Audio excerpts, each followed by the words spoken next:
Hey, what is going on, guys? In this video today, we're going to be going over 5 tips to aim like scoped on console Fortnite. So if you've been watching my videos for at least a few months or so, you probably know that I was always a legacy aim assist player. I felt like my aim was really good with it, and it fit my playstyle perfectly, so I loved it. Therefore, when legacy was removed from the game and I was forced to switch to the new aim assist, I really struggled for a while. And during that struggle, one of the things I did that really helped me was watching some of the controller players that had been on the new aim assist for a while and were known for their incredible aim. And out of all the players I watched, the one I felt that helped me the most was Scoped.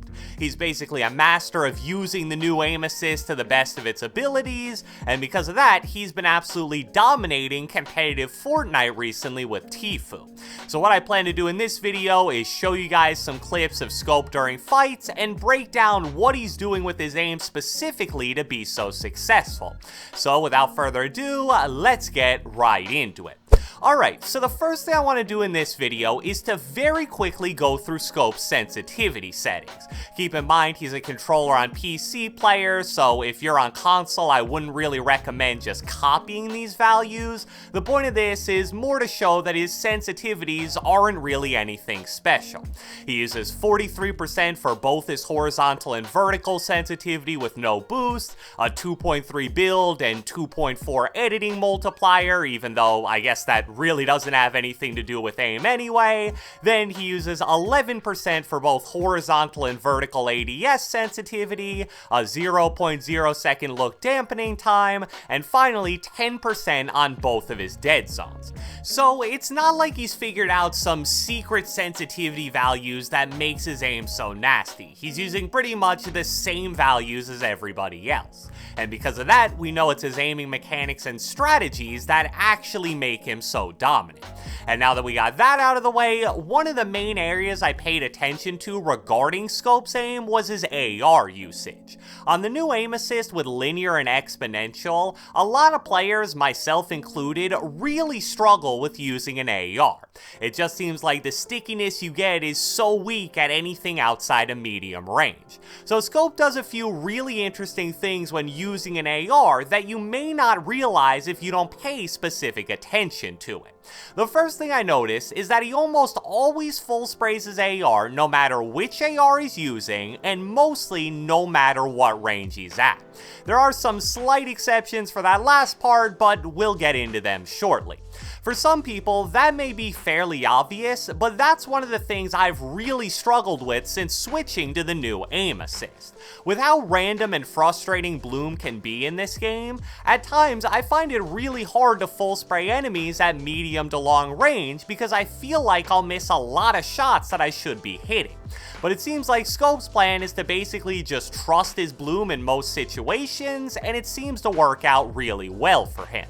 Adding on to that, another interesting thing I noticed involved his crosshair positioning when shooting his AR.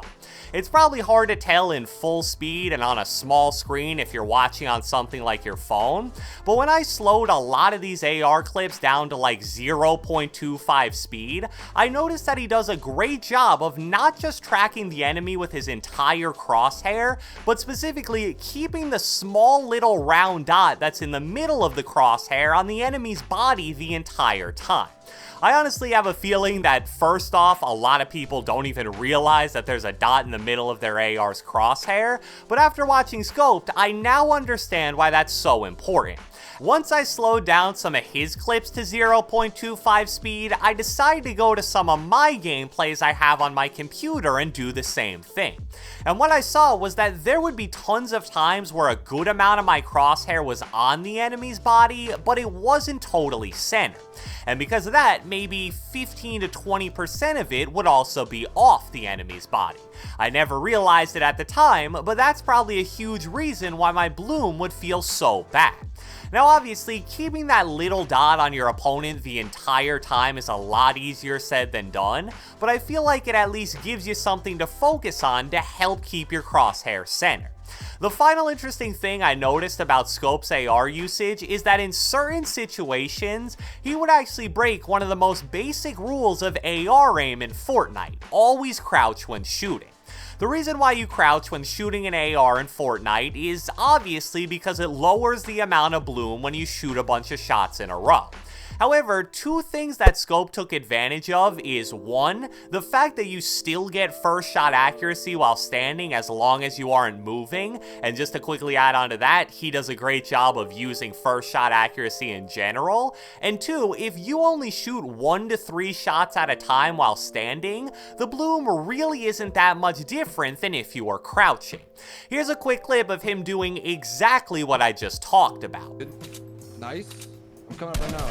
Hold then. Nice. I'm coming up right now. Hold then. So he basically knew that enemy running away was weak and he only needed to hit 1 or 2 shots to kill him. So to save an extra half second, he chose not to crouch, still waited for first shot accuracy, hit the first shot, and then instead of full spraying his AR like normal, he used this sort of a slight pause between shooting each shot just to ensure the bloom didn't get too crazy. It's a really interesting trick that I think has a good amount of potential usages. There are a lot of angles with ramps and walls where if you stand you can shoot over them normally, but then if you crouch you need to move a few steps in either the left or right direction, so you could see how standing and using first shot accuracy would be really useful. Now let's move on to the things that I learned about close range aim from Scope. So one of the things that makes Scope so successful in close range fights is his insane movement. Good movement's definitely a trait that all close range fighters have, but what I learned from Scope specifically is when to use the different types of possible movement.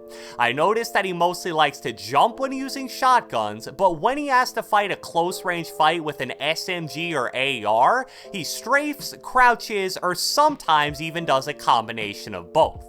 Now that actually makes a lot of sense because since shotguns have a delay between each shot, it actually makes it fairly easy to incorporate an advanced type of movement like jumping while shooting. The rhythm is basically line up your first shot, shoot it, jump during the time you can't shoot, shoot again, and obviously you'd repeat that process over and over. But when you're spraying a fully auto weapon, that pause between shots where it makes sense to jump doesn't actually happen, so that's why strafing and crouching fits a lot better. Here's a great example of that in clip 4. I swear I know. I knocked the guy. I have another on me. Oh my god, my movement is so much better. I killed 2. So as you saw there, he did technically start the fight with a jump, but that was before he even shot, so I don't really think it counts. And then after that, he used a really nice combination of crouching and strafing to win a fight that he definitely wouldn't have without the slick movement. And you even heard him acknowledge that by pointing out how good his movement was. Another interesting thing I noticed about Scope's aim strategy in close range fights is that he's constantly doing something that I'm gonna call closing the gap. What this means is that when he's spraying a player in a close range fight, he'll always try to move closer to them and therefore decrease the distance between him and the enemy. Here's a quick clip of that and really pay attention to the type of movement that he does here. Oh, get out, get out. Get him.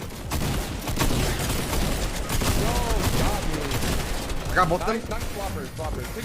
So one of the things you may have noticed there was some more awesome movement with the crouching that we talked about in the last tip, but the other thing you saw was him moving towards the enemies the entire time he was in that fight.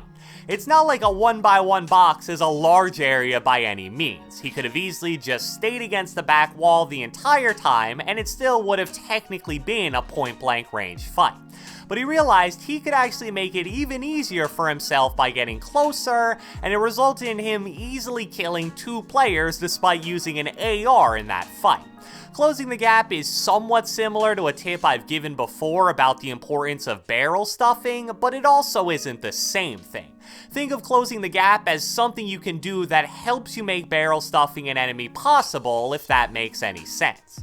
So I hope you guys enjoyed this video, and if you watched the entire thing, be sure to let me know with a comment down in the comment section below.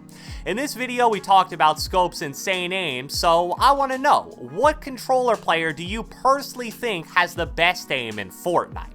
Be sure to leave a like, leave a comment, subscribe, turn on post notifications, do whatever the heck you want, and I will catch you guys next time.